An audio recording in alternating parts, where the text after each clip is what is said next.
Send me to my grave. Let me tell you about this little lady.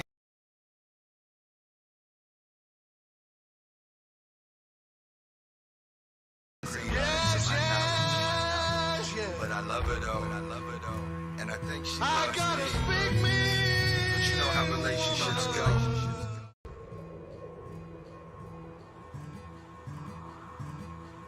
Send me to my grave. Let me tell you about this. What's up, everybody? I'm Gymkhanajosh, and welcome to Beyond the Apex, where we talk motorcycle, everything, and then some. Tonight's guest, not a stranger to the show. He made his debut as a guest before, and he's just like super fan. He's always coming back. He's always in the chat. He's asking the questions. He's talking to the guests. I really appreciate him sticking around. He's a wealth of knowledge, and tonight he's gonna give us some updates on what he's been up to, and probably shed a little light onto some things that some of us younger cats, I guess, don't really know about the street scene and the motorcycle scene from back in the day. So without further ado, to my left and to your right, you'll see my guest for the evening, Mr. Sinister. How you doing, man? Not too bad, brother Josh. How are you, man? I'm doing just fine. As we were just talking about before the show. I'm just enjoying the show blowing up, man. Appreciate that. As we were talking about before we actually started doing the recording, like the recording aspect of it, you figured it out when I was talking to Track Stars, to Jose, a couple of weeks ago. But just overall, I feel like it's just a much better way to go about doing this, and gives me some freedom on the back end. But I love the fact that you're still in the chat, like talking to us, asking questions. I really appreciate that. Oh yeah, it's fun, and I love supporting you, brother. So what have you been up to? What have you been up to? You've been a busy man. It seems like every time you post up in the chat, or when we were talking on Facebook, you got some events going on. You're traveling and doing something. So let us know. It's been so for me. Come March, life gets really busy, and my priorities get split up pretty significantly because that's when race season starts. So I'm racing CCS.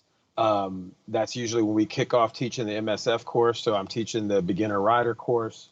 I coach at the track as well, and I bought a Yamaha Roadstar back in November that I'm building a big wheel bagger out of. So I've spent since November building that, and that's taken a lot of time. And I started racing minis now. So that's, yeah, minis are pretty fun. I can get into what little I know about it since I just got into it. Yeah, so but you were telling me the mini-moto thing, and when you were talking about it in the chat, I had no idea what you're referring to. What are the mini-motos exactly? I've seen pictures now, so now I got a kind of an idea. But like, yeah, what is this all about? What is it? That much more fun than your 600s and thousands and everything else, or what? it's a completely different ride. So it started off for me. I sponsor two kids, and they race minis. So it's my understanding of how minis are came about. It's in New Jersey they have NJ Mini GP. In South Florida they have SF South Florida Mini GP, and then Sandy Hook. And it's a way to get kids into motorcycle racing and kind of grow the sport. And so it's dirt bikes, and they are on kart tracks for the most part.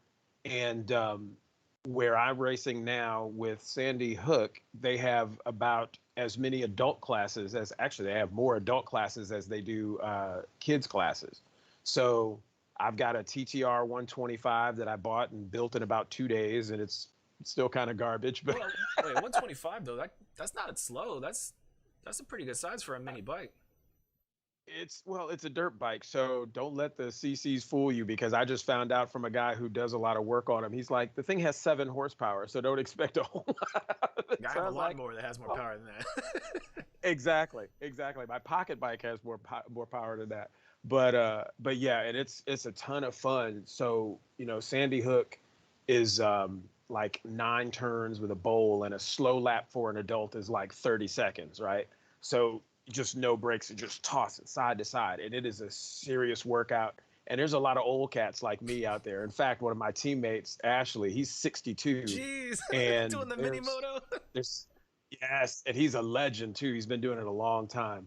But it's an opportunity for us to spend a lot more time with the younger kids and mentor them and coach them And if they transition up to the bigger bikes, then, again, we just continue to coach and mentor. That's our thing. That's what we do. So the mini motos that you've been on, like for example, this past weekend, like this past weekend that we were just in, are they the same size bikes as the kids? Like, are you actually like scrunched over on this little tiny bike? No, no. So the kids can be from like a CRF 50 and like a Kawasaki KX, I think it is 110. But some of the kids are on these Ovalis, which are, basically a sport bike, a 110, a 160, and a 190, super fast. And there was a couple of kids this past weekend who were like 11, 12, who were on the same size bikes as the adults. Okay. But the adult classes, we basically start with a stock 100 class. So it's the Honda CRF or XR or CR 100, and like the Yamaha, the 125, the Kawasaki 125. They're all kind of in that same grouping. So the kids are generally on smaller bikes, but some of them are riding the bigger bikes. And they have a supermoto class. And so this past weekend, Gus Rodeo, Ben Galati, and Joe Lamandry, who anybody who watches Moto America races knows them from Junior Cup. And I think Joe is even running Super Sport. They were out there on the supermoto class and just dominated. And it was like two different races going on, them and the other three that were in the race. It was not even fair. Wow. Man, I'm a ton of really fun. feel like I need to give this a try. Like I love go-karting too. I mean, I kind of see the same like correlation. Like I love cars. I love racing cars back in the day, and I still to this day love taking out go-karts and going around little mini go-kart tracks. So I imagine it'd probably be like the same sort of translation, I guess. Yeah, You did it's mad fun. Go ahead. No, I was about to say it's mad fun, and your top speed on these things is like 35. It's not like you're going fast. And I did a 200 lap endurance race 3 or 4 weeks ago and crashed twice. And never even let go of the bike. You just pick it up, make sure it's running, you keep it pushing. So it's when like, you first told me about that, that was how you led off the conversation about the mini motos. Actually, you were like, "Yeah, I just did a 200 lap endurance race," and my jaw dropped. I was like, "What?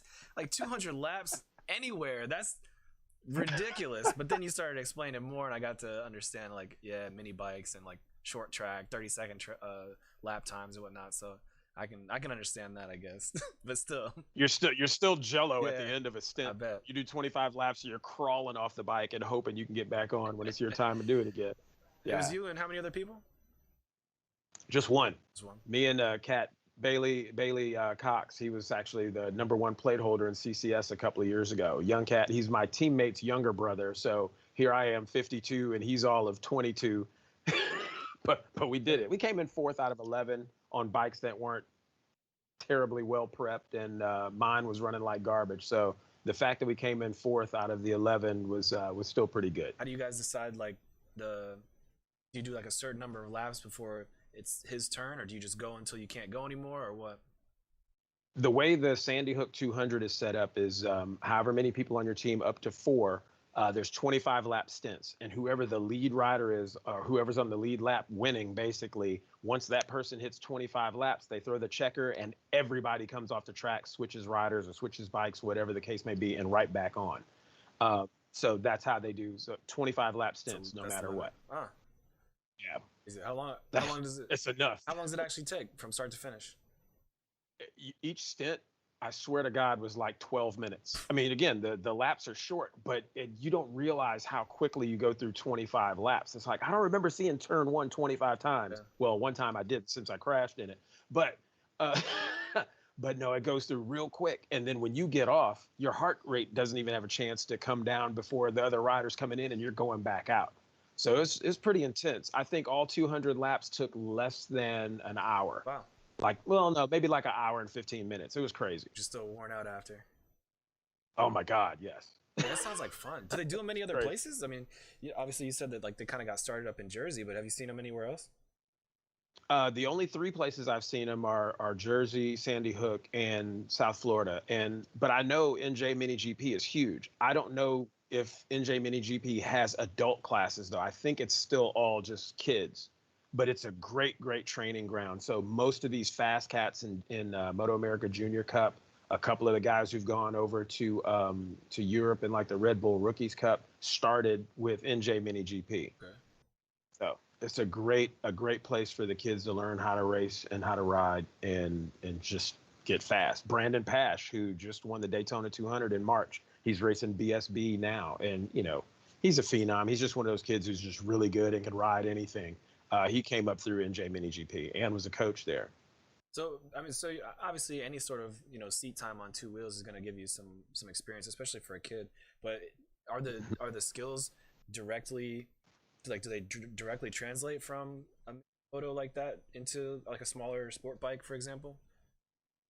Yeah, because the basics are the same. The only difference is your body position, really. It's not, if somebody rides dirt or does flat track, they might kind of counterweight the bike and throw a foot out like you're used to seeing with motocross and stuff. But kids who start with with mini GP, they actually lean into a turn, drag knee, elbow out, all that stuff the same way. And then if they go from, say, a 50 to a 110 to an Ovale or an NSR 50 or NSR 100, they're actually now moving into a body position that's the same as the bigger bikes. Yeah, but all the kids are nuts anyway. They're not afraid to crash. Yeah. Or not. They heal in 2 days. They don't have to go to work on Monday. Right. No responsibilities. None. That must be nice. Yeah, indeed. I'm gonna have to look into that, man. Like obviously I'm over here in Cali still, as we already talked about. So once I get back on the East Coast, maybe I'll look into coming out to Jersey and linking up with you at some point. I'll do some research, see if they have anything out there. I know that there was a couple of indoor kart tracks where you could take minis in there and actually go in on the indoor kart tracks. I don't know if they rent bikes though, because I doubt you have one there. Actually, I think in Northern Virginia, actually, I went to an indoor karting place, and I remember seeing out of the corner of my eye they had electric mini bikes over there to run. But I don't think it was like a big thing. At least this was like a couple of years ago that I was up in Northern Virginia, but I don't think it was like a race series or anything that anybody took too seriously. No. That place is actually in Manassas, about 25 minutes from my house. Yeah. Okay. Yeah. So they have a bunch of those mini bikes there, though, right?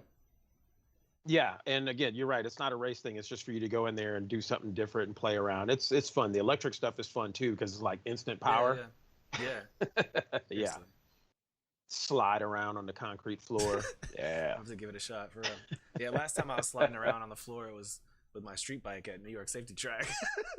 So I thought you were about to say you were a breakdancer. No. I'll break something, that's for sure. Yeah, you guys in New York Safety Track. I've not been up there yet. I've know plenty of people who are up there. I know plenty of coaches who coach there, and I've got to get there at some point in time. It's just that it's a 7.5 hour drive for me, and I'm like, ugh. Yeah. I mean, it is worth it. I must say it is definitely worth it. Of all the tracks I've been to on the East Coast, which is the only places I've actually been hitting the track, it is definitely the most challenging I've been on. It's a very technical track. I love it for that aspect. It's just I don't know, my weapon of choice was definitely wrong the last time I went up there. Like I didn't bring the track bike with me. I think that was probably one of my downfalls right there. The 600 that'll would have been get way you. better. That'll get you. Yeah. Wait, which bike were you on? I was on my street bike. I was on the ZX10. Yeah, no. I mean, all the guys I know, all the fast guys who ride big bikes up there, they are not even thinking about bringing a street bike. Yeah. Completely race prep bike. Know. Yeah. I don't know. Like I had issues with my tires and my wheels the last time I left the track in Florida, and I just was slacking on it and didn't get things taken care of like I should have. So the track bike wasn't ready, and I was like, you know what? I'm still gonna go because I mean I was doing the video for like certified knee draggers and whatnot. I was like, I'm not gonna go and not bring my bike. So yeah, I just brought the street bike and ended up regretting it the whole time. But yeah, say la vie, you know. Lesson learned. You know, chicks dig scars, right? Even on the bikes. For real. And I got good video for it. Actually, that was one thing I was talking to track stars about, to Jose about, was that somebody was giving him crap about posting videos or pictures of his crash or talking about his crash. And no joke, for people that are trying to get content on social media, crash videos and crash pictures are hands down like the greatest clickbait out there. Like crash video is in the title, people are watching that mess. So like it works out. There's something good that comes out. Well, and if nothing else, you learn what not to do. Yeah, true, right? true. That was another thing we talked about too. And I think every rider that's been down before that's been able to walk away from it would say the same thing. You learn a lesson and then hopefully you don't do it again. and you just become a better rider, Yeah. But Well, I mean, we can't all be like a Marquez who goes out there and in practice he pushes the limit till he crashes, and now he knows where the limit is. But he's also got somebody else yeah, rebuilding yeah, the yeah. bikes, 7 sets of fairings, all the different parts there, and hopefully he doesn't hurt himself. But I'm not. I'm too old for all that. I don't heal fast Yeah, I hear that. I hear that. enough. Yeah. So one more thing I wanted to talk to you tonight about was last time we had you on, or actually no, it was I forgot who it was. A lady rider that we had on. She was I think affiliated in some way, shape, or form with the Rough Riders, and you were posting up in the chat like, "Yo, ask her about her time in LA street riding with the Rough Riders or something along those lines." And I was like, Mr. Sinister's been around for a while, for one, and for A two, little you've been bit, a all little over the bit, place. So I wanted to ask you a a little little bit bit. about the like LA street scene from your experience either back in the day or currently. Like, Well, I can't speak currently since I haven't lived in LA for the past 13 years now. I can't, oh man, actually 15 because I lived in Florida before here. okay. Um, but I grew up in LA. I started riding in LA. I didn't even get my first bike till I was 30, Oh right? wow, So damn, I didn't know that. I've been riding for 22 years, whatever. And so when I got out there, it wasn't about trying to prove anything to anybody. I just wanted to get out there and have some fun and ride. And like the first 6 months,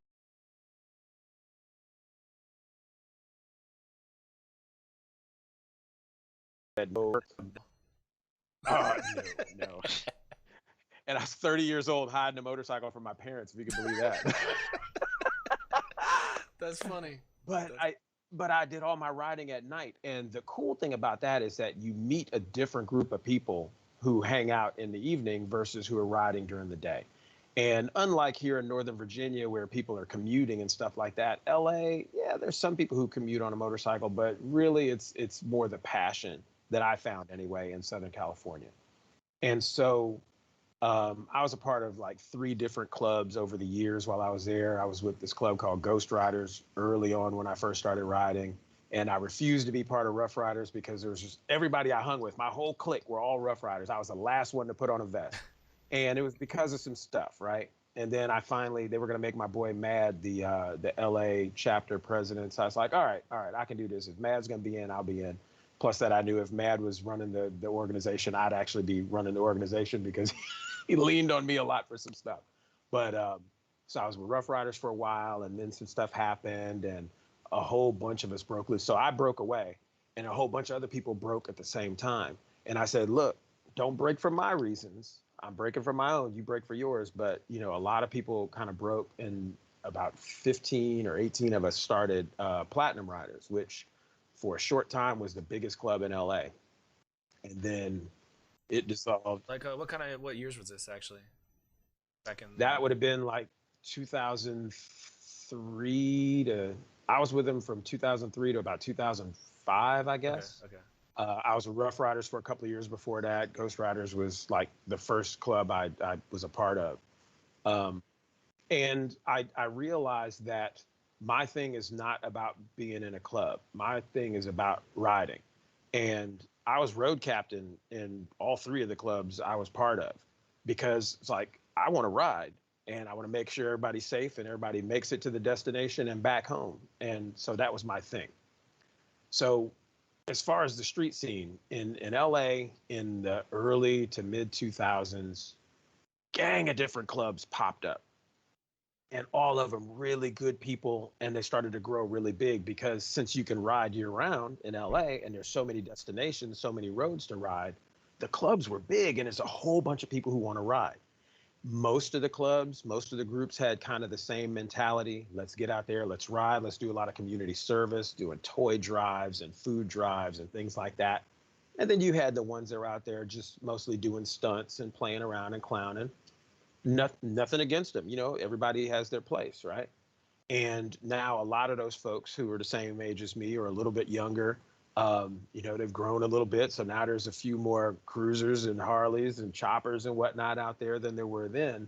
Um, but we were tight with all the set clubs, Rare Breed, Buffalo Soldiers, all of the older set clubs that have been around for decades. We were tight with them. And so any given Saturday or Sunday, we might be at somebody's clubhouse, or we're out at Venice Beach, or we're rolling up the coast through Malibu and up into the mountains. But That's our big beautiful. thing That's a beautiful area up there.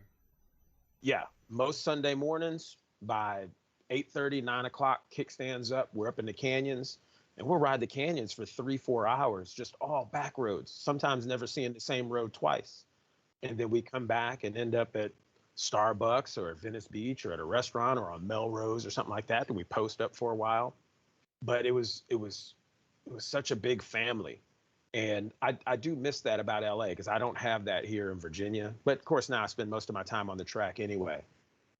I mean, Oof. from what you've seen, even through just the people that I've interacted with on the show here, how would you say that the LA street scene is comparable to? Is there that same sort of history and that? Um, I don't really know how to describe it. Like, so since I've been out here, I Yeah. really haven't met up with any riders. I've been busy doing work, so I really haven't been out to talk to anybody or see what the scene is like. I don't even have a bike out here, honestly.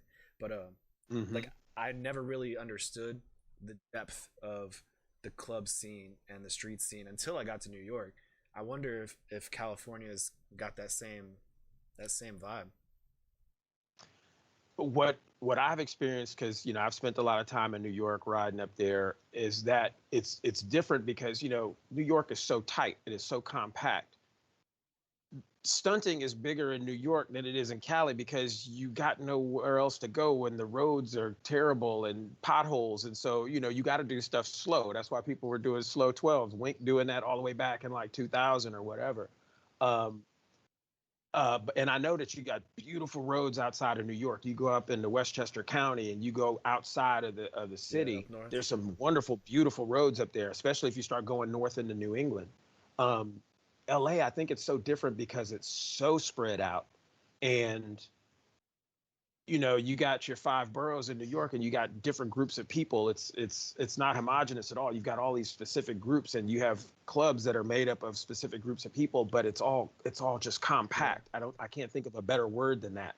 And in Cali, it's so much more spread out. And in my opinion, in my experience, the clubs are a wee bit more diverse.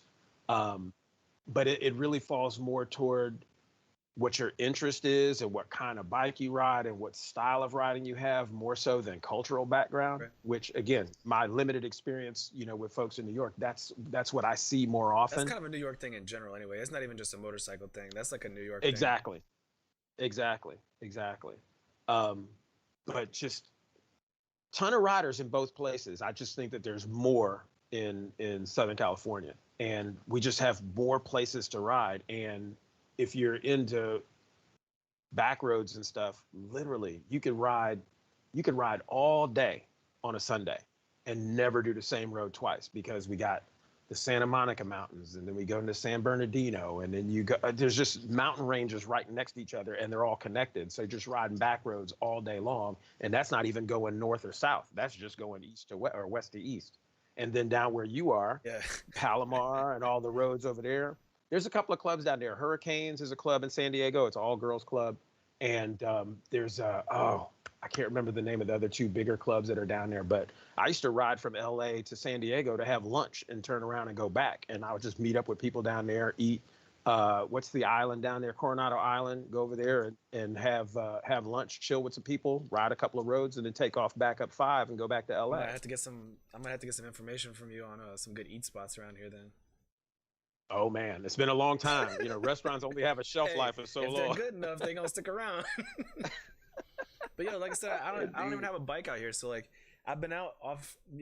I've been away and gone downtown and like gone to various places in the immediate area. But like, I I wish I had a bike out here so bad. I've been thinking real hard about doing one of those like rider share services and actually just renting Mhm. a bike. It's not cheap for like a nice sport bike or even like a nice cruiser, but I feel like it might be worth it because the weather here is the best weather I have ever experienced in my entire life. I lived on a subtropical island for 6 years before I moved to New York, and that was good weather most of the year. Literally every single day here in San Diego is like 74 degrees, 72 degrees, Yeah. 76 degrees, and it doesn't change in the morning or the night. It just is perfect Yep. all the time. I As long As long as you're not on fire and smoke in the air, you're all right. I guess that would change things. That would change things. Yeah. Yeah. And oh man, I don't remember what time of year we used to do it. We used to go twice a year down to Rosarito, and there'd be a sport bike week down there at Rosarito. If you ever look at my Facebook page and see pictures of me on my quad doing stunts and stuff, that's down there at Club Iggy's down in Rosarito. So like everybody stops in San Diego first, and they have usually one of the clubs down there is having some get together, and then everybody rolls down to Rosarito the next day and stay down there in the hotels for 3 or 4 days clowning. Interesting. It's ridiculous, but yeah. So have you ever heard of the app Tonit? Tonit? Nah. So I don't know when it came about, when it first, popped up on the Play Store or the App Store or whatever, but I'd kind of heard it tossed around quite a bit. And then Kristen, who runs Wicked Wednesdays out in New York right now, she reps that app quite a bit and puts a lot of the events up on it. Basically, it's like a motorcycle rider app. You can share routes with people. You can link up with people that want to go on a ride. You can share pictures. It's kind of like motorcycle Instagram, but it's geared more towards the rider. So as I've been sitting here doing work and like just filling out all my paperwork and studying and stuff, I've been on the app just kind of drooling over what people have been talking about. But I see, for the most part, there's maybe like 3 or 4 little bubbles that pop up in the San Diego area. The real action, though, is up there in LA and surrounding areas up there. I probably won't be able to get up there before I head back to the East Coast, but I need to make another trip back out here. I need to get on twos, and I need to go see what LA is about for real. It's definitely. Oh yeah, and I'll hook you up with whoever you need to be hooked up with up there. Place to stay, places to ride, whatever.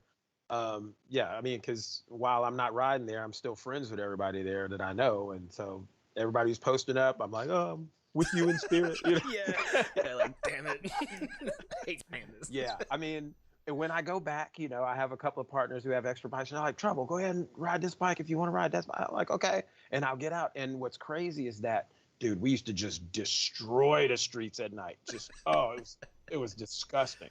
So my whole clique, we all had switches on the handlebars. So when we get ready to go, hit all 3 of them, just blacks the bike out completely, no lights. A lot of people say they just turn out the tail light and leave the headlight. No, we black out everything. And there was nothing reflective on any of our bikes because we were rolling, and we'd be 160, 165 mile an hour on the freeway for just like miles and miles and miles, just destroying the roads. It was disgusting. It was absolutely disgusting. And I'm so glad I don't do that anymore because I'd probably be. But now after I've been on the track and stuff for so long, and there's no cars, everybody's going in the same direction, no errant squirrels and shit. Right. Once in a while, somebody's headed back at you, and that's not a good. But I get on a bike and I'm rolling on the street, and they start to clown. I'm like, I'm rolling off the throttle. I'm like, dude, I can't do this anymore. Yeah. I've been there. Oh man, but we were foul. We were foul. If you'll let me, one of my favorite stories. It was probably 25 deep. Don't incriminate yourself now. Oh, it's old.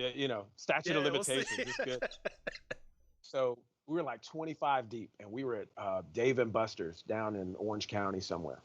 And we were there till midnight, whatever time they closed. We rolled out, bro. We were $150 or better coming back the whole way. Just smashing. And I'm in the back because, I'm just going to be like sweeper or whatever, make sure nobody gets lost because we had a few people who weren't part of our normal clique. And I'm like, I'm in tuck, just kind of going. We're on the freeway. And a bike pulls up next to me. And I do one of these. It's highway patrol on a BMW, like sitting up like this, windscreen and all. And I look over and I look down at my speedometer. I'm doing $160. And I look over at him again. He does this. He does one of these. And rolls on me. Rolls to the front of the whole pack. Starts doing this. Stops the whole freeway. Turns around facing the other way, and all the bikes start slowing down. And there was an off-ramp. So a couple people like dipped and went over down the grass to get on the off-ramp to get out.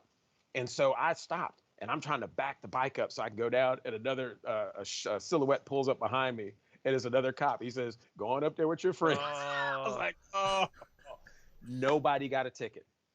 Really? Nobody got a ticket. This dude had a vein coming down the center of his forehead like he was about to have an aneurysm.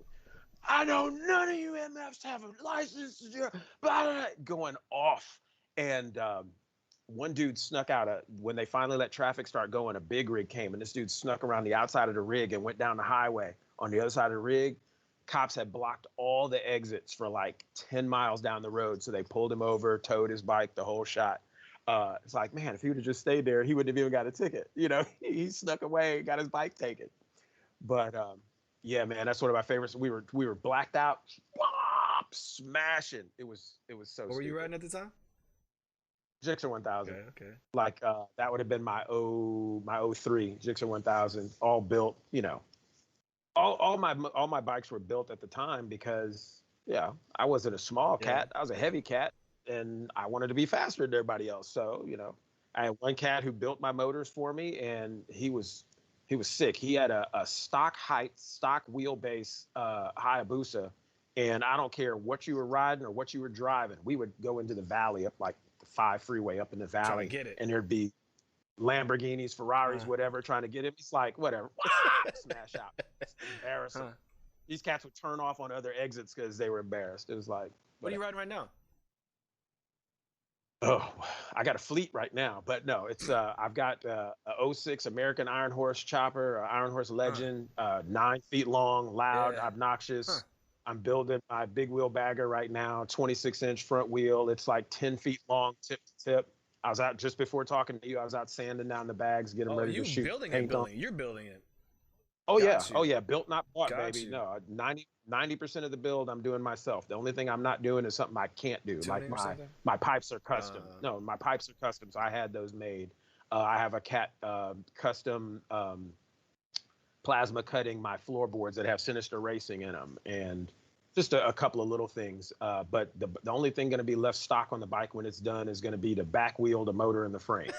Actually, the motor won't even be stock when I'm done. But no, I've got the bars. I've got no controls on the bars.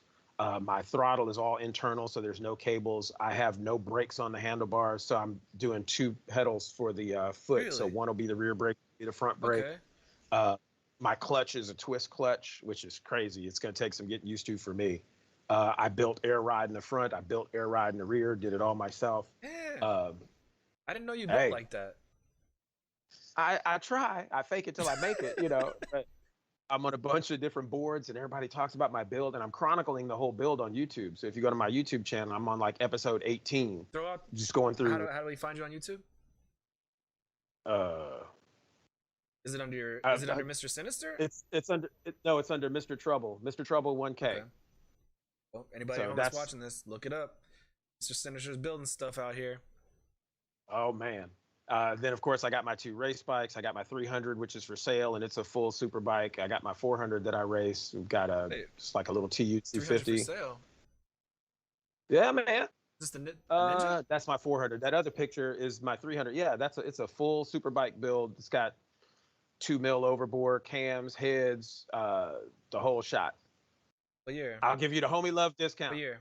It's a 2013, but that doesn't matter. The frame is a 2016. Oh, snap. Yeah, so truth be told, I think one of the first things I'm going to do when I get back is like cut down on, I don't even have a fleet. I got the 2 bikes now. I got rid of my 636 last year, and so now I just got the ZX10 and the ZX6RR. But I think I'm just going to get rid of the street bike, honestly. Well, so this is my thing. When I get back, I'm going to do some soul searching and figure out exactly what I want to do in my life. But I have I have the 04 ZX6 and then an 05 ZX10. But I'm kind of tired of the old bikes and like technology, and I don't know. I'm ready for some kind of refresh. And I'm also kind of like tossing around the idea of just not having a street bike anymore. I don't know if that's a smart move or not, but I don't know. I think it's just, at this point, I really don't even take advantage of it. I'm still in New York City. I don't like riding around the city. I don't use it for my daily commuter. And the only time I can really get out and go anywhere is when I'm like going up north, upstate to like hit the mountains. And even then, I don't know. It's getting to that point where I'm wondering if it's even really worth it. I'm not really enjoying it as much as I do when I go to the track. So I might be getting rid of my street bike. Let me put this out there, and this is just me. I know a couple of folks who feel this way, but this is just me. So I will never give up riding on the street just because if you enjoy riding, you can't always be on the track, right? And the track is not the least expensive place you can be either. So what I did is I started riding cruisers only on the street, which is why I've got my chopper. I had a Shadow before that, and I'm building this. I had a V-Star bagger that I built last year and sold, and now I'm building the Roadstar bagger, because once you get on the track and you're doing 100 plus all the time, right? Even on a small bike, you know, on a straightaway, I might only be maxing out at about 130 miles per hour, but You I'm get still that at that adrenaline, higher yeah. speed all the time. But your sense of speed becomes so warped that when you get on the street, riding at 65, 70, 80 miles per hour feels like you're Yeah. crawling. And because you can't do the stuff that you do on the track, as going to the track is where you go to make the bike do what it was designed to do, right? So you go out there and you're playing and you're tossing it around side to side and going through curves and squishing tires and all that good stuff. But on the street, I have no fun at all on a sport bike. So I get my cruiser and I can still enjoy it then, because now I'm not trying to go fast. I'm trying to have loud ass stereo and Just be cruise, just obnoxious comfy and cruise. just Mhm. cruise. There's a road on Mulholland Drive going into the canyons just north of Malibu. There's a road. There's a hill right off of Mulholland, and there's a lake down there with houses all around it. Man, I've been blowing past this lake for, at this point in time, like 15, 20 years. Had no idea it was down there, because you're so like this, you know, going through the turns, you don't get to enjoy what else is around you. So I've got my wife on the back, and we go through there, and I look down, I'm like, the hell is Yeah. that? Never knew it was there. Never knew it was there. We ended up going down there exploring. There's like a huge lake with beautiful houses all around. It's like, I cannot believe I've not enjoyed all of this stuff, because I'm concentrating on not dying, you know. Yeah. When you've got a cliff on one side and a mountain on the other, you know, you're just trying not to wreck. But so that's something you might consider. You might not give up the street, but just change the style of riding that you do on the street. Yeah, I can respect that. I also think part of it too is just again being in New York City. You know, for that time where, uh, one, when I'm not riding because it's salt and snow and under 50 degrees outside or under 40 degrees outside, I'm not really a rider like that. You know, I enjoy riding, but Right. if I'm freezing my balls off, I'm not going out there to shiver and look cool. That's not my thing. And you really can't push Yeah. yourself. And I mean, I guess if you really try, you can warm up some tires and have fun, but that ain't No, my thing. That ain't my thing. So no. basically, I pay insurance or I pay storage or I pay for whatever maintenance on a bike that I only get to use like 6 months out of the year anyway. Really get to use. So yeah, I don't know. I think first thing is I might just at least get rid of the street ZX10, keep the ZX6. But then when you said that you're selling a 300, much newer 300, I'm also considering getting rid of the ZX6 because it is built like it was built before I bought it. It was actually a factory track bike. Never had a VIN number, never had insurance, title, or anything like that. So and it's got Hmm. all the goodies. Like it had pretty modern stabilizers and brakes and brake lines and all the other bells and whistles. But I see these other guys out of the track. Maybe you can talk me into or out of this. But like I see all the other guys at the track. They got their. I'll use Jose as an example. He's got like a brand new 2019 or 20 Ducati with traction control and launch control, or like some other people that have their BMWs and it's got stability management and power modes and all these other different things to basically like I'm not gonna say protect the rider, but it's really just kind of like it helps out. It just helps the enjoyment or it helps the fun factor maybe. What's your opinion on that? So, I rode a Gixxer 1000 for you. My first time racing was on a Gixxer 1000, and that's all I ever raced until I bumped down to a 300, right? So I had a '09 Gixxer 1000. Gixxer 1000 was the same from '09 to 15, right? Same bike.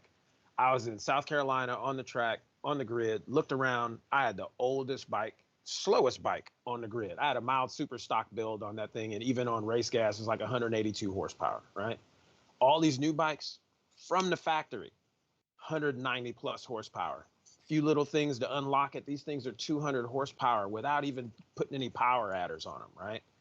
Then you get them all ready and people will do the suspension. Then they put another 3-4 grand into the motor and they do all this stuff. And now these things are 200, 205, 210 horsepower, all the electronics. Because quite frankly, very few of these folks out here riding these big bikes on the street and some even on the track. If they didn't have the electronics, they'd never be able to ride those bikes. They'd be uncontrollable. So I had my bike at the track, chain took a dump on me or something like that. Anyway, I couldn't ride it. My teammate Luigi had two R1s, two 2016 R1s, so the newer generation. And he said, ride my bike. And he's got a super bike and a stock bike. I'm like, hey, ride your bike. Your bike terrifies me. And the thing is, he's like, ride the stock one, ride the stock one. I was like, oh, okay. So the thing's got all the modes on it. It's got auto blip on it. So for the clutchless downshifting and all this other stuff. So I get out there, we go around one lap. I come off the track. He's like, what's wrong? I said, something's wrong with the bike. Your tach's not working. He told me, he said, you're going too slow because the tach doesn't even start till 8,500 RPM. It doesn't start down low. But the R1 sounds different because the cross-plane fuel injection, the exhaust note is different than my bike. I wasn't used to it. I was like, all right. So we get out there, one more lap. I come off. He's like, what's wrong now? I said, the auto blip downshift isn't working. He's like, you're going too slow. I'm like, stop. So we get out there, whop.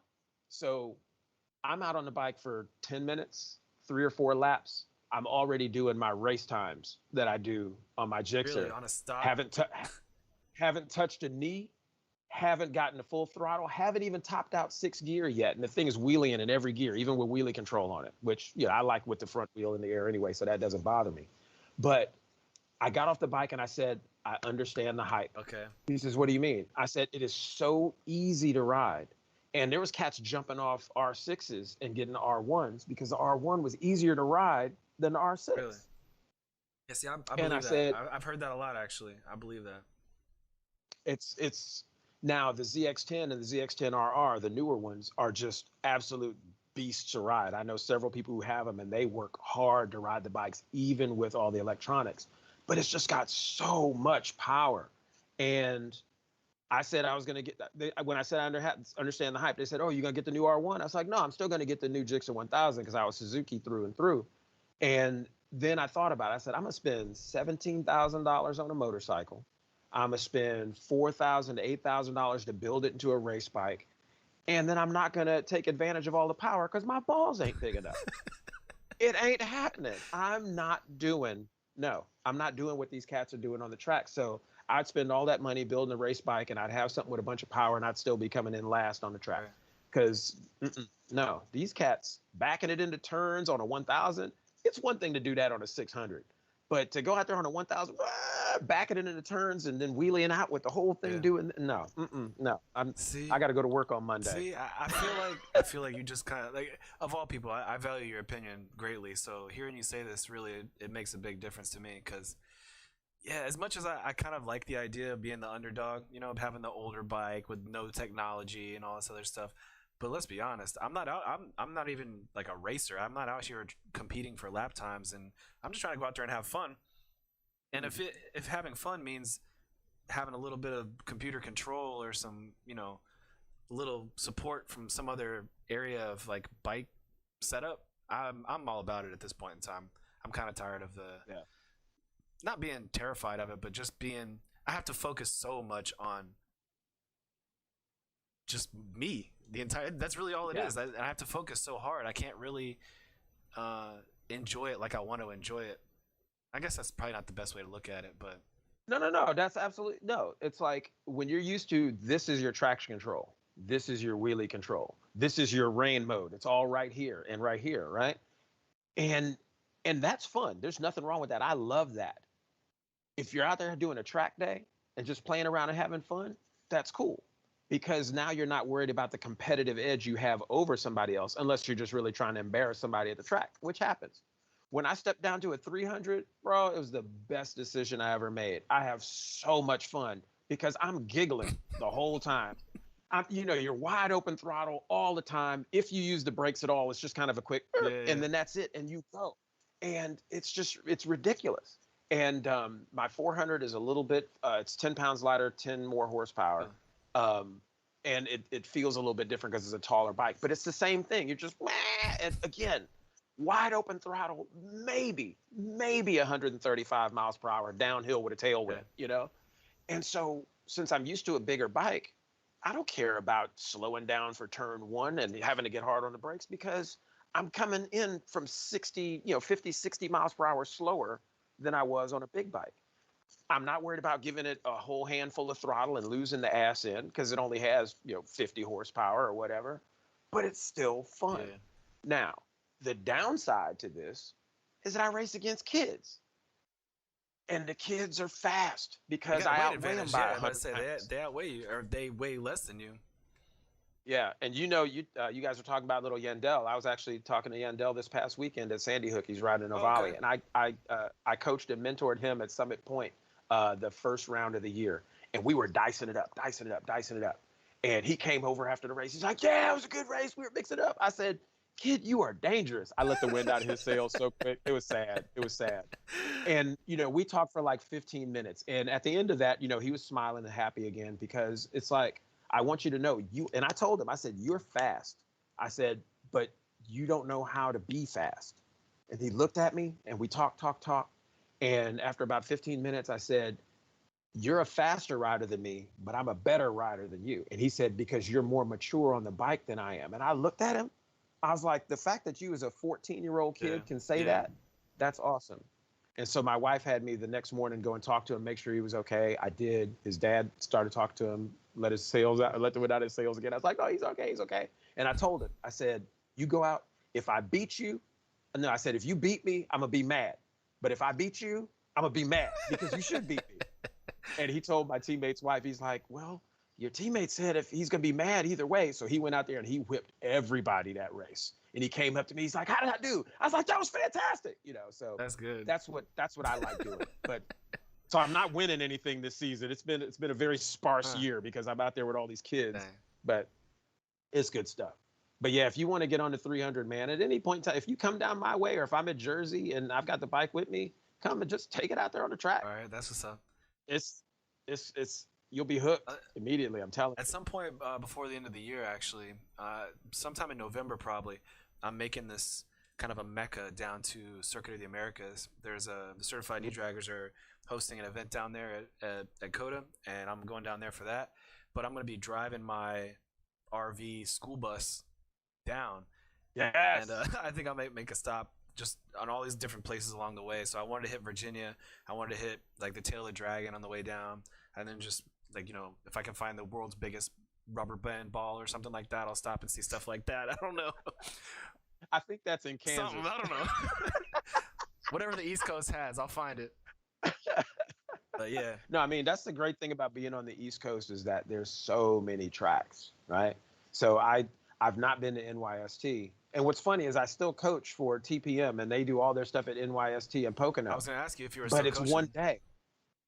It's one day and I can't drive for twice the amount of time that I'll actually be on the track. Yeah. It doesn't work for me. I got you. And, the organization I coach for now, we really only have a track day before each of the rounds at Summit Point, which is fine because I've got so much other stuff going on that maybe I don't need to be coaching as many days as I used to. Because I used to coach anywhere from 10 to 18 days a season, just the coaching part, not even the racing and my teaching. So wifey and I like to travel. So it's like I need to be off the motorcycle for at least a couple of weekends a month. Yeah. No, I hear you on that. So actually, tell me who coaching for now? TPM? Well, Team TPM, promotion? I've been coaching. I've been coaching for team promotion for about like 4 or 5 years now. But they're not doing anything south of New York, so I haven't done anything with them in a long time. So I coach with Mid Atlantic Road Racing Club, and that it's safety workers, corner workers, all that. That's what they do, and they're almost always at Summit Point. And so I coach with them, and we do a race school and do the regular old track day with 4 groups. And I just love coaching. And I've told many people, same thing with coaching the MSF or teaching the MSF class. I told the guy who owns the company, I said, I don't care who I coach for. I don't care who I teach for. I just want to coach and I want to teach. My motives are not altruistic. Don't get it twisted. At the track, if you crash me out, don't even check and see if I'm okay. Because I'm going to whip that ass when I Same thing on the street. I just want people to be good, safe riders because at the end of the day, I'm going to be out there riding with you, and I want to make sure that you know what you're doing. And that's all I care about. I love this two-wheel thing. I love teaching the kids. I love mentoring. I want to grow the sport because it's in me. It's in my blood, you know? I like that. I like that. I feel that too. Actually, I was a MSF coach for a couple years. I took the course and got my certification, and then it lasted for 2 years. And when I moved to New York, though, there was like a whole bunch of like hurdles and hula hoops you had to jump through in order to get certified just in New York. They wanted me to retake the BRC, then retake the coach's course, and also pass their test at the like DMV facility or the at the DMV facility and at the school. Wow. So 4 different requirements, and I was already a certified MSF coach for the basic rider course. And I'm like, do I really want to do? That's a lot of money. That's a lot of money to just get those certifications. I wasn't down for all that, so I ended up letting my my cert expire. Certification lapse. Yeah. So, no, I feel you on that. Yeah. I'm glad that the 2 companies I'm working with right now it's the BRCU now. So there's some update and I don't have to pay for that. And I took the 3-wheel course just for fun because Can-Am was paying for it. So it was like $50 to take it. And I forgot to get the endorsement on my license. Really? I was like, I'm not going to ride 3 wheels anyway. But I might even start teaching that one again, just for fun. It's always nice to have under your belt. Plus, taking the course itself is probably pretty fun. Yeah, well, they took it. The one thing they took out of the course was with 3 wheels. It was actually designed for motorcycles with sidecars, not for Can-Ams, not for slingshots and all that stuff. So that's how the curriculum was set up. So one of the exercises, you had to try to fly the car, meaning that you had to turn it to get the sidecar to lift in the air. Yeah, and we didn't have any vehicles with sidecars, so we were trying to do it with spiders. The spiders have traction control, right? And so when you spin it and you gas it, the traction control kicks in, so the inside wheel will spin. I think it spins slower or whatever, so that you can't lift it. And so I was like, I'm gonna fake it out. I'm gonna figure it out. And it took me about 5 minutes, but I got that front wheel off the ground for like 2 feet, but I still had it off the ground. You have to learn how to trick it. That's all. Mr. Sinister being dangerous again. I should have outgrown that a long time ago. You know, actually, I was talking about this with somebody the other day. You know, the older we get, it's not that we don't do stupid things or we don't do silly things anymore. We're just a little bit more careful about when and where we do these stupid things. You got to have some fun. Well, we know the consequences, both financially and health-wise. That too. Especially in Virginia. I've never gotten a ticket, knock on, let me find some wood. I've never gotten a ticket for reckless. So in Virginia, 80 miles per hour or higher is reckless, or 20 miles per hour above the speed limit is reckless. So 50 mile per hour zone, you're doing 70, reckless. 75 mile per hour zone, you do 81, reckless. It's crazy. So, a reckless driving ticket is not inexpensive. I'm not teaching my classes and getting paid so I can pay tickets. Yeah, no. I found that out the hard way, actually, back in like 2007 or 2008. I wasn't on a bike, but Virginia Beach police pulled me over the highway, and they told me immediately what could happen after they finally pulled me over. They weren't happy, and that was not a cheap ticket, that's for sure. No. There was a time before I moved here, and apparently somebody snuck it into the legislature, and something like a reckless ticket on a motorcycle was like a $3,000 fine, mandatory court. It was crazy. And I don't know who snuck it in there. And that's why my folks in Maryland never wanted to ride in Virginia. And I looked it up, and finally somebody got wind of it, and one of the motorcycle advocacy groups or whatever, and it got taken out.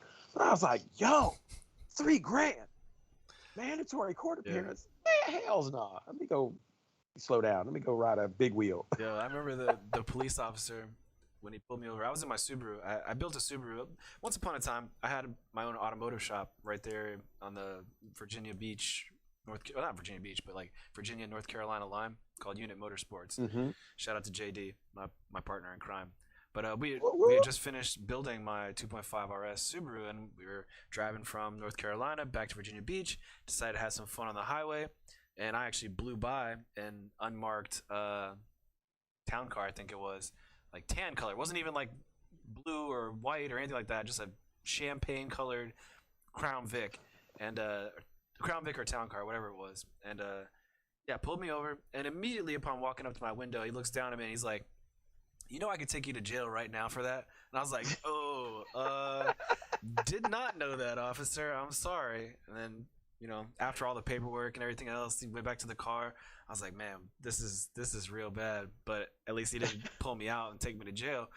So he came back and gave me back my stuff, had me sign the little slip, and he's like, "You know, I hate to tell you this, but when you go to court, you can pretty much expect to go to jail after this." And I was like, "Oh." Oh no. Okay, cool, man. Thanks. I appreciate that. So, how long do I have? Oh yeah, like a month. Great. Let me just get all my things in line. Affairs in get order. My affairs in order. Let everybody know I love them. Yeah, that sucked. But hey, I deserved it. And I was in Virginia, so Did you guys go to jail? I did. 2 days. Only Oh, 2 days. no. It was a Still. 90-day sentence and then 88 days suspended. So I don't speed in Virginia Wow. anymore. I tell you what, it's amazing what a smile and just not being an asshole for you sometimes. Yeah, I remember. It was me and Go ahead. it was me and four of my boys. We're going down Crenshaw Boulevard, and we're in LA until you cross a certain street, and now you're in Inglewood, right? And so we pull up to a light on Crenshaw and Manchester. It's 3 lanes each side with a turn lane in the middle all the way down. So super wide. I don't know what time it was. It was the morning or something like that. There was no traffic. And I'm like, yo, for real? The light turned green, 12 o'clock, all the way down Crenshaw. And I hear, and I put the bike down and I look back, and it was an unmarked car that was coming the other direction. I wasn't paying attention because I was just hanging it, right? This fool was trying to get behind me he did a U-turn. He almost hit a car that was coming behind me. And then Crenshaw goes kind of downhill like that. So I just got down to the bottom of the hill, turned around and parked against the curb on the other side of the street. The car comes and he slides in front of me. What the hell is wrong with you? And I'm like, I told him, I was like, look, it was wide open. I couldn't help myself. There was no cars there. You got me red-handed. And they just started laughing because I didn't run. I could have run and they wouldn't have caught me. And I just sat there, was waiting. I think I'd already started to take my helmet off, like, all right, here they come. And they said, you take that shit back to LA. You leave that out of Inglewood. I was like, all right. They drove off. Damn. And my boys that were with me, because they waited because they saw the car. They just kind of hung back. And then they came looking for me. They said, the cops didn't take you to jail. I was like, nah, they just told me to keep it out of Inglewood and send me on my way. They saw who it was and they let me go. Man, I wish I had pulled like that. Then I would still be clowning. Damn. No, man. No, it's good stuff. But yeah, we've all been there. We've done dumb stuff, and by the grace of God, I'm still around. And I've been pulled over a bunch of times on the motorcycle, and the cops just didn't give me tickets. One guy said, "I assume you've already got a bunch of points on your license. You're probably not going to show up to court or pay the ticket anyway." I was like, "Yeah, officer." Like, damn, you hit the nail on the head. Let me roll out. Let me roll out. But I didn't. I think I've got exactly 1 ticket on a motorcycle in 22 years. That's actually funny you man. say that. Hold on. Knock on some more wood there. It's funny you say that too, because I don't know if it was because I was older too when I got my first bike. I think I was 24 or 25 when I got my first bike. But I had done a lot of dumb stuff in cars up until that point. But finally, when I got on a bike, I don't know, something clicked in my head. I guess the realization that the ground is like right there under your feet. Right there. I didn't really do dumb stuff on bikes. I didn't, I occasionally, like every biker's going to do, you get a long stretch of road ahead of you, you're going to twist that throttle. Or, I mean, here and there, I guess I'm that guy that kind of like has darted in between traffic. I guess I have done some kind of dumb stuff on bikes, but not to the point where I've actually brought, law enforcement after me for any reason. Thank goodness. But yeah, I think something clicked in my head once I started riding bikes, and I was like, you know what? I don't need to do that stuff anymore. Like I had my fun in cars. Around you. Had my fun in cars. I survived. I got away with it. Let's be cool with it, Chill. Yeah. My first track day, the guy asked me, he says, "Why are you here?" I said, "Because I've done everything I can do on the street without killing myself." And he says, "Best reason to be here." You're in the right place, right? Yeah, for sure. So what's coming up on the future for you? Like as far as like next track event or coaching or mini-motos, what's up? Yeah, I actually raced. We had a private mini moto track day on Friday. I raced yesterday, and I'm still trying to get my bike dialed in. So I finished last, but I didn't get lapped, and that was my thing. I was like, I still didn't get lapped. My goal is to not get lapped this race. And on a track that small, it's easy to get lapped if they're going really fast. Um, let's see, I'm teaching MSF course next week. Was supposed to be racing in North Carolina, but decided I didn't want to do it. And so I'll pass on that. And I still got one round of racing at Jersey, one round of racing at Summit Point.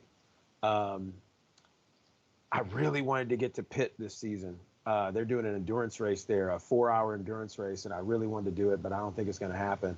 But other than that, man, I want to finish getting this bagger built, sell that 300, sell my chopper, make some room in the garage because I got no space. All I can do is sell stuff to get space, though. Hey, so, you're just gonna fill it up with something else. I mean, that's true. That's absolutely Gotta make room correct. for more junk or more toys or whatever. Indeed. I'm sorry. I completely brain farted on what my own YouTube channel is because I didn't start chronicling this to get viewers, but I've started to get viewers. I got like, 500, 600 subscribers now. I'm like, it's weird. I'm not used to having people subscribe to me, but So what I'll do, actually, it's cool. I'll find it myself, or if you send me a link after we cut tonight, I'll actually put it in the description. So when this actually goes live, for anybody at home that wants to look up your YouTube, I'll put the link down below so they can just click and go right over to your channel.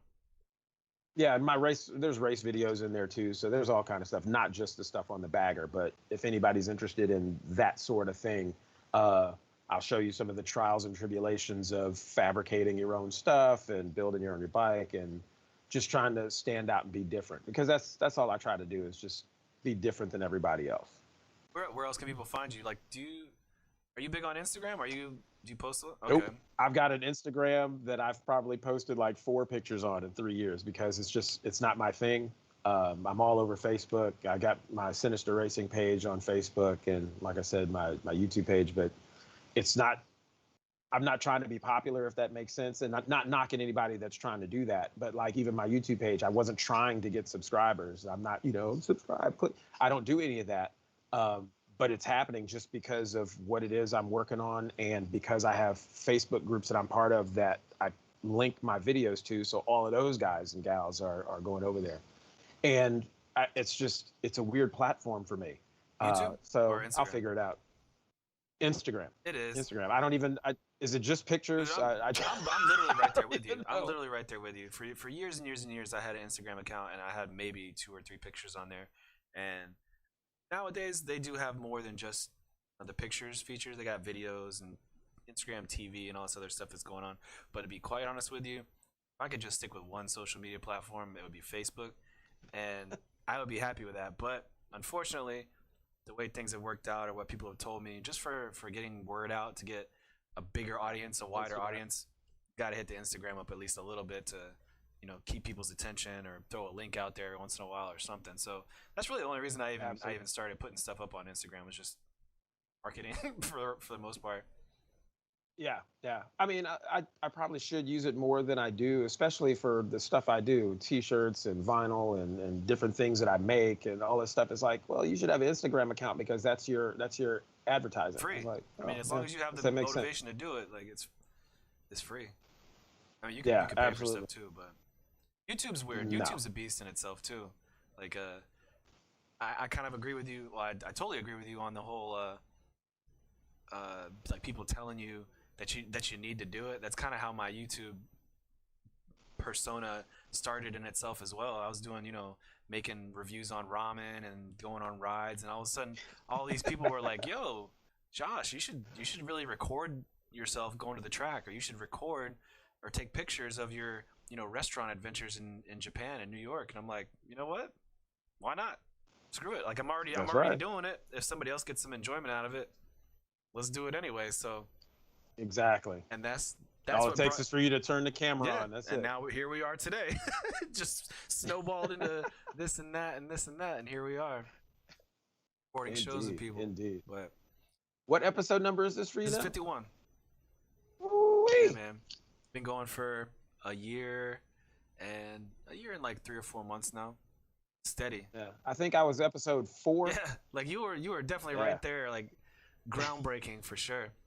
And then I think we were still trying to figure out your audio stuff at that time. yes, well, I'm always trying to figure out things here and there, and even if I haven't figured out, something always ends up glitching and going wrong or whatever last minute. It's just nature of the beast.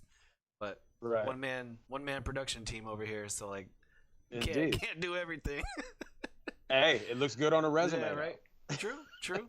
and actually, Shannon Hauser, Mm-hmm. the Throttle Gypsy, she was the one that like put us in touch with each other. I think the episode she was on was like episode 3. So like you folks were definitely like right there from the get go, like Beyond the Apex alumni over here. So, and Shannon, she and I have been talking a lot over the past like 6 months. I wanted to try to field an all-girls race team under that Sinister Racing banner, and so she's was going to head that up. This last season obviously was a shit show, but this season's been up and down, up and down. She hasn't done a lot of racing, a lot of track days, but not much racing. So we'll see how it works out for next year. Yeah. Yes, sir. So we're a little bit over the hour marker right here as far as our time's concerned. We should probably start winding it down, but before we get out of here, do you got any shout outs you wanna put out there to the people at home? Oh man, obviously shout out to my whole Sinister Racing family, and the kids, them Barrow boys. It's their last name is Barrows. My Sinister Mini Squad. You know, all the folks I ride with at CCS and just my friends and family on the street. We have a good time. We roll out, we eat, we laugh, drink, sometimes a little too much, and just have fun. But for anybody on twos, hey, I love you. Stay safe. All that good stuff. Oh yeah. I keep it simple. Sometimes simple is best. Yeah. So with that, anybody out there that's watching, thanks for being here. I really appreciate it. If you haven't already, down below this video, hit that subscribe button, hit the bell notification icon so that you can get notified anytime that we actually publish a new episode. And as I always say, leave this world better than you found it. Peace.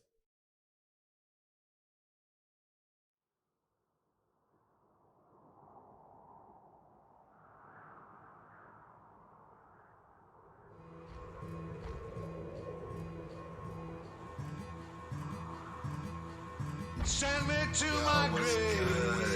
I want to tell you about this little lady in my life. Send me I guess to you could my call it a free-range grave. relationship, since neither of us ever really agreed on Yes, it. yes, yes. But I love her though, and I think she I loves gotta me. speak me. But you know how relationships go.